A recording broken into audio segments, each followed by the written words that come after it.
السلام علیکم ورحمۃ اللہ وبرکاتہ۔ آج کے خطبے کا عنوان اللہ اور اس کے رسول کے حکم پر لبیک کہو۔ الحمدللہ والصلاۃ والسلام علی رسول اللہ، اما بعد۔ تمام تعریفیں اللہ کے لیے ہیں، تمام تعریفیں اس اللہ کے لیے ہیں جس نے ہم سے اپنے حکم کی تکمیل کا مطالبہ کیا ہے اور اپنے بلند ترین فضل اور کرم سے اس پر ابھارا ہے۔ میں اسی کی حمد بیان کرتا ہوں، وہ ہر عیب سے پاک ہے، اور میں اسی کا شکر گزار ہوں کہ اس نے مجھے ایسی عظیم نعمت نوازی ہے جس کی وجہ سے میں سیدھے راستے پر چلا ہوں۔ میں گواہی دیتا ہوں کہ اس کے علاوہ کوئی معبود برحق نہیں، وہ اکیلا ہے۔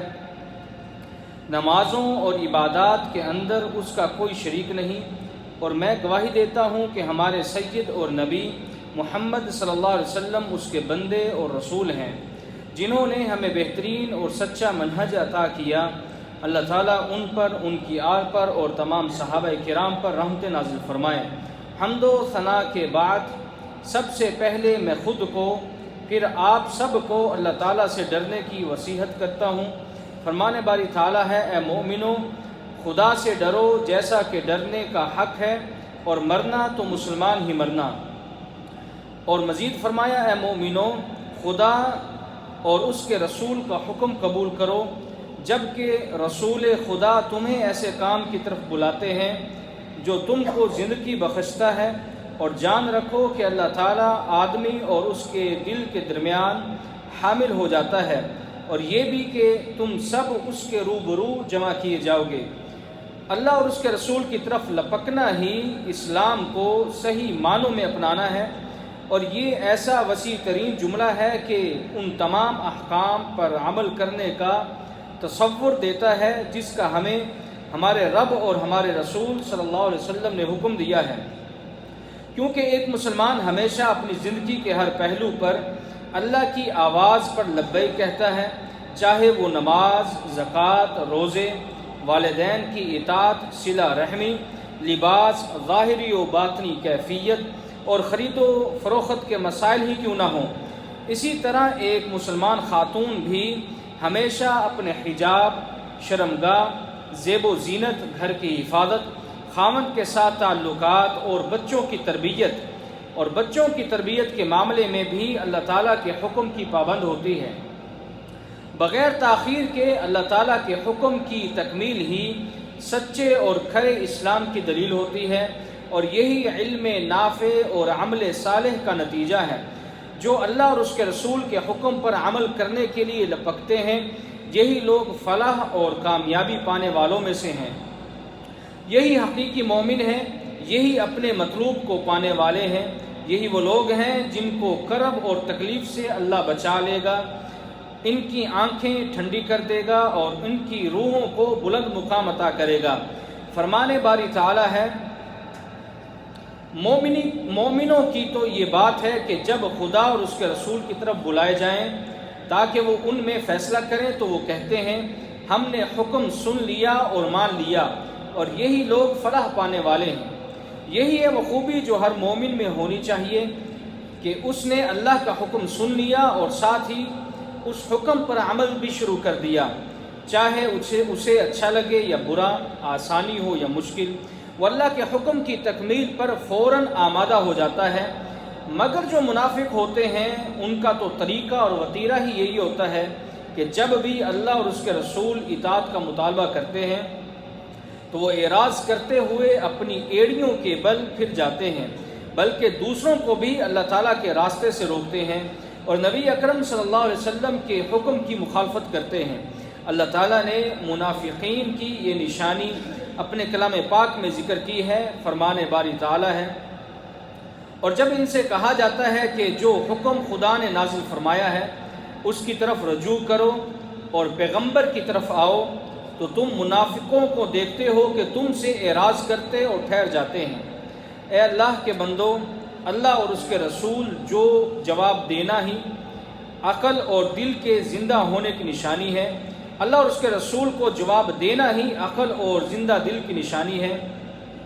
بلکہ اسی میں ساری امت کی بقا چھپی ہے۔ لہذا اگر تمام لوگ اپنی بقا چاہتے ہیں تو وہ اللہ اور اس کے رسول کے حکم کو پورا کرنے کے لیے کمر بستہ ہو جائیں۔ جس نے اطاعت میں کمزوری دکھلائی گویا اس کا دل بھی کمزور ہو گیا اور اس کی زندگی کم ہو گئی، اور اگر کسی کا دل مردہ ہو گیا تو اس سے تو کوئی امید ہی کی نہیں جا سکتی، کیونکہ فرمان باری تعالیٰ ہے، کچھ شک نہیں کہ تم مردوں کو بات نہیں سنا سکتے اور نہ ہی بہروں کو، جبکہ وہ پیٹھ پھیر کر پھر جائیں۔ اسی لیے جو اللہ اور اس کے رسول کی بات پر لبیک نہیں کہتے گویا وہ عزت والی زندگی کو خود ہی دھتکار دیتے ہیں، پھر سوائے خرابی کے ان کے لیے کچھ نہیں، پھر ان کا مقدر ہلاکت، ان کا مال ان کے لیے وبال بن جاتا ہے۔ فرمان باری تعالیٰ ہے، کیا تم نے ان لوگوں کو نہیں دیکھا جنہوں نے خدا کے احسان کو ناشکری سے بدل دیا اور اپنی قوم کو تباہی کے گھر میں اتارا؟ وہ گھر دوزخ ہے، سب ناشکرے اس میں داخل ہوں گے اور وہ بہت برا ٹھکانہ ہے۔ اللہ تعالیٰ نے مزید اعلان فرمایا، اور اس فتنے سے ڈرو جو نہ صرف تم میں گنہگاروں پر واقع ہوگا بلکہ سب پر آئے گا، اور جان رکھو کہ اللہ سخت عذاب دینے والا ہے۔ اللہ اور اس کے رسول کی طرف لپکنے میں تاخیری اختلاف کا سبب بنتی ہے، فساد کی راہ ہموار کرتی ہے اور ایسا ماحول پیدا کرتی ہے جو کسی بڑے فتنے کی آماجگاہ بننے کے لیے ایک کھیت مہیا کرتی ہے۔ چنانچہ حضرت زینب بنت جحش رضی اللہ عنہا فرماتی ہیں کہ رسول اکرم صلی اللہ علیہ وسلم ایک مرتبہ نیند سے بیدار ہوئے تو آپ کا چہرہ سرخ تھا اور آپ فرما رہے تھے، اللہ کے سوا کوئی معبود برحق نہیں، عربوں کے لیے تباہی اس مصیبت اور بلا سے ہوگی جو قریب ہی ہے۔ آج یاجوج ماجوج کی دیوار میں سے اتنا سوراخ ہو گیا ہے۔ پھر آپ صلی اللہ علیہ وسلم نے ہاتھ کے ساتھ اشارہ کیا، پوچھا گیا کیا ہم اس کے باوجود ہلاک ہو جائیں گے؟ اگرچہ ہم میں صالحین بھی ہیں، نیک لوگ بھی ہیں۔ تو آپ صلی اللہ علیہ وسلم نے فرمایا، ہاں جب برائی بڑھ جائے گی تو ایسا ہی ہوگا۔ ایسی امت جو اپنے رب کی وحی کی اتباع کرتی ہو اور ہر حکم اپنے سر آنکھوں پہ رکھتی ہو تو پھر ایسی امت کی حالت بہترین ہو جاتی ہے، ان کی زندگی نیکیوں سے بھر جاتی ہے، بلکہ وہ دوسروں کی بھی اصلاح کرتے ہیں، پھر امن اور پاکیزہ زندگی ان کا حق بن جاتا ہے۔ سچائی مومنین کے درمیان کھل کھلا اٹھتی ہے، عداوت اور بغض اللہ کی عظیم رحمت کے ساتھ بھائی چارے میں بدل جاتا ہے، جیسا کہ فرمان رسول ہے۔ اہل ایمان کی آپس میں الفت، محبت اور شفقت کی مثال ایک جسم کی مانند ہے۔ جب جسم کا کوئی ایک عضو مریض ہو تو بخار اور بیداری میں سارا جسم اس کی لپیٹ میں آ جاتا ہے۔ اے اللہ کے بندو، اللہ تعالیٰ بھی اپنے بندوں کو جواب دیتے ہیں جب وہ اس کی بات مانتے ہیں۔ جب اس سے کوئی التجا کرتا ہے تو وہ اپنی حکمت اور تقدیر کاملہ کے ساتھ اسے پورا کرتا ہے۔ فرمان رسول ہے، تم میں سے کسی کی دعا قبول ہوتی ہے جب تک وہ جلدی نہ کرے، یا یوں نہ کہے کہ میں نے دعا تو کی تھی اور میری دعا قبول نہ ہوئی۔ اخرجہ البخاری و مسلم۔ جو اللہ کی اطاعت کرتا ہے اللہ بھی اس پر اپنی رحمت نازل کرتا ہے۔ فرمان باری تعالیٰ ہے، تو ان کے پروردگار نے ان کی دعا قبول کر لی اور فرمایا کہ میں کسی عمل کرنے والے کے عمل کو، مرد ہو یا وہ عورت ہو، اس کے عمل کو میں ضائع نہیں کرتا۔ صحابہ کرام کے عمل کی طرف توجہ کیجئے کہ جب انہیں اللہ یا اس کے رسول کسی چیز کی طرف بلاتے تو وہ بغیر تاخیر کے ان کی منادی پر لبیک کہتے۔ چنانچہ حضرت انس رضی اللہ عنہ فرماتے ہیں، جس دن شراب حرام ہوئی تو میں لوگوں کا ساقی تھا سیدنا ابو طلحہ رضی اللہ عنہ کے گھر میں، اور ان کا شراب نہیں تھا مگر قدر اور کھجور یا خشک کھجور کا شراب تھا۔ اچانک سنا ایک شخص کو پکارتے ہوئے، ابو طلحہ رضی اللہ تعالیٰ عنہ نے کہا، نکل کر دیکھ۔ میں نکلا تو وہ پکار رہا تھا، اے لوگو خبردار ہو جاؤ، آج سے شراب حرام ہو گئی ہے۔ پھر تمام مدینہ کے راستوں میں یہ منادی ہو گئی، سیدنا ابو طلحہ رضی اللہ عنہ نے مجھ سے کہا اٹھ جا اور بہا دے شراب کو جو باقی ہے۔ میں نے ساری شراب کو بہا دیا، اور بعض نے اپنے شراب والے برتن توڑ دیے، بعض اپنے منہ کو دھونے لگے اور بعض غسل کرنے لگے۔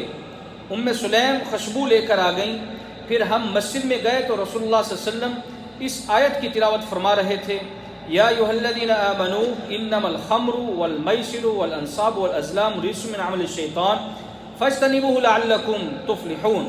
اے ایمان والو، شراب اور جوا اور بت اور پانسے یہ سب ناپاک کام اور شیطان کے عملوں سے ہیں، لہٰذا ان سے بچتے رہو تاکہ تم نجات پاؤ۔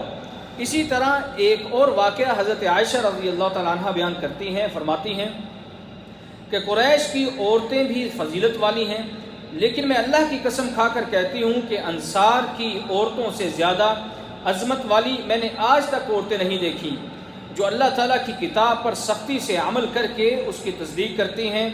کیونکہ جب سورۃ نور کی یہ آیت نازل ہوئی جس میں اللہ تعالیٰ نے فرمایا اور اپنے سینے پر اوڑھنیاں اوڑھے رکھا کرو، تو جب یہ عورتیں اپنے گھروں اور خامتوں پر پلٹیں تو یہی آیت دہراتی جاتی تھی کہ اللہ تعالیٰ نے یہ آیت ہم پر نازل کی ہے۔ اور اسی طرح انصار کے مرد بھی اپنی بیویوں، بیٹیوں، بہنوں اور ہر قریبی رشتہ دار عورتوں پر یہ آیت تلاوت کرتے جاتے تھے۔ اس آیت کے بعد کوئی عورت اپنے گھر سے نہیں نکلی جب تک اس نے اپنے سارے جسم کو اچھی طرح چادر سے ڈھانپ نہ لیا ہو۔ اسی طرح نبی اکرم صلی اللہ علیہ وسلم نے ایک آدمی کے ہاتھ میں سونے کی انگوٹھی دیکھی۔ آپ صلی اللہ علیہ وسلم نے اس کو اتار کر پھینک دیا اور فرمایا، کیا تم میں سے کوئی آدمی آگ کے انگارے کو اپنے ہاتھ میں لینے کا ارادہ کرتا ہے؟ رسول اکرم صلی اللہ علیہ وسلم کے جانے کے بعد اس آدمی سے کہا گیا، جاؤ اپنی انگوٹھی کو اٹھا لاؤ اور اس سے فائدہ اور نفع حاصل کرو۔ تو اس نے کہا، اللہ کی قسم، جس چیز کو رسول اللہ صلی اللہ علیہ وسلم نے پھینک دیا ہو اس کو میں کبھی نہیں اٹھاؤں گا اور کبھی اس سے فائدہ نہیں حاصل کروں گا۔ اے اللہ کے بندو، اللہ کی بات پر لبیک کہنے کا مطلب یہ ہے، نمازیں قائم کرو، معاملات میں شریعت کے مطابق عمل کرو، اللہ کے راستوں پر خرچ کرو جیسا کہ فرمان باری تعالیٰ ہے، اور جو اپنے پروردگار کا فرمان قبول کرتے ہیں اور نماز پڑھتے ہیں اور اپنے کام آپس میں مشورے کے ساتھ کرتے ہیں، اور جو مال ہم نے ان کو عطا فرمایا ہے اس میں سے خرچ کرتے ہیں۔ اسی طرح تکبر کرنا، اطاعت میں سستی کرنا، اللہ کی طرف توجہ نہ دینا، اپنے خواہشات کی پیروی کرنا، یہ سارے کام آپ کے ایمان کو کمزور کر سکتے ہیں، جیسا کہ فرمان باری تعالیٰ ہے، پھر اگر یہ تمہاری بات قبول نہ کریں تو جان لو کہ یہ صرف اپنی خواہشوں کی پیروی کرتے ہیں، اور اس سے زیادہ کون گمراہ ہوگا جو اللہ کی ہدایت کو چھوڑ کر اپنی خواہش کے پیچھے چلے۔ بے شک اللہ ظالم لوگوں کو ہدایت نہیں دیتا۔ اے میرے بھائیوں، جس نے اطاعت گزاری کی وہ بھلائی کو پہنچ گیا، جس نے اطاعت سے اعراض کیا اور نافرمانی کی تو وہ تباہی کو پہنچ گیا، پھر اس سے اس تباہی کے بدلے کچھ بھی نہ لیا جائے گا، اگرچہ وہ اس کی جمع پونجی ہو، مال ہو، یا وہ زمین سونے سے بھر کر لے آئے، کیونکہ فرمان باری تعالیٰ ہے، جن لوگوں نے اپنے رب کے حکم کی بجا آوری کی ان کے لیے بھلائی ہی بھلائی ہے، اور جن لوگوں نے اس کے حکم برداری نہ کی، اگر وہ زمین بھر کر بھی سونا لے آئیں اور اس کے ساتھ ویسا اور لے آئیں تو ان کی سزا کے بدلے کوئی بدلہ قبول نہیں کیا جائے گا۔ یہی ہیں جن کے لیے حساب کی سختی ہے اور جن کا ٹھکانہ جہنم ہے، جو کہ بہت بری جگہ ہے۔ اللہ تعالی ہم سب کو قرآن و سنت کے مطابق زندگی گزارنے کی توفیق عطا فرمائے، قرآن کو ہمارے لیے ذریعہ نجات بنائے۔ وآخر دعوانا الحمدللہ۔